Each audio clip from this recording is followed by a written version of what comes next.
మేషరాశి వాళ్లకు ఈ వారం సమాజంలో మంచి అనుకూలతలు ఏర్పడుతుంటాయి. ఉన్నతపరమైనటువంటి పదవులు లభించేటటువంటి అవకాశాలు ఉన్నాయి.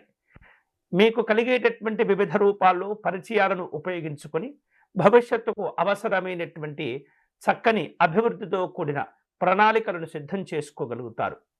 అలాగే స్థిరచరాస్తి క్రయ విక్రయాల కోసమై వాటి యొక్క కొనుగోలు వ్యవహారాల్లో కానీ నూతనమైనటువంటి ఒప్పందాలు, ఆ కుదుర్చుకునేటటువంటి ఒప్పందాలు కూడా దీర్ఘకాలికంగా ఉండేటటువంటి అవకాశాలు కనిపిస్తున్నాయి. వృత్తిపరంగా ఈ వారం మీరు ఆశించినటువంటి ఏవైతే ఫలితాలు ఉంటాయో వాటిని అందుకోగలుగుతారు. స్థానచలన మార్గాలు కూడా కనిపిస్తూ ఉన్నాయి. జాగ్రత్తగా వాటిని సిద్ధపరచుకోండి.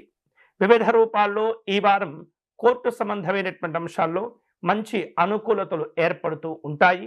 న్యాయ సంబంధమైనటువంటి సలహాలు మీకు ఉపయోగపడుతుంటాయి. ఎవరైతే మిమ్మల్ని ఎదిరిస్తూ ఉంటారో, మిమ్మల్ని ఇబ్బంది పెడుతూ ఉంటారో వారిపైన పై చేయిని సాధించుకొని మంచి ప్రశాంతతను కూడా పొందుతూ ఉంటారు. అలాగే కుటుంబ పరంగా ఈ వారం ఈ మేషరాశి వారు మంచి అనుకూలతలను పొందుతూ ఉంటారు. కుటుంబపరమైనటువంటి కార్యక్రమాల్లో కూడా పాల్గొనే అవకాశాలు ఉన్నాయి. ఆకస్మికంగా ప్రయాణాలు చేసేటటువంటి అవకాశాలు కనిపిస్తున్నాయి.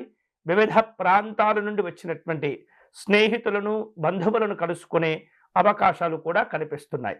వివిధ కారణాల చేత ఈ వారం లేదా గత వారం ఏవైతే ఆగిపోయినటువంటి పనులుంటాయో తిరిగి వాటిని ప్రారంభించుకునేటటువంటి అవకాశాలు కూడా ఉండబోతున్నాయి. మీకు రావలసినటువంటి పాత బాకీలను కూడా వసూలు చేసుకోగలుగుతారు. అవసరమైనటువంటి ఆర్థిక సహకారాలు కూడా సకాలంలో పొంది మంచి అనుకూలతలు పొందే సూచన కనిపిస్తుంది.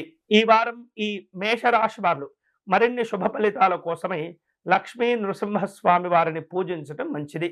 స్వామివారిని తులసీ దళములతో పూజించటము, కరావలంబ స్తోత్రమును పారాయణం చేయటము, వడపప్పు పానకమును నివేదన చేయటం మంచిది.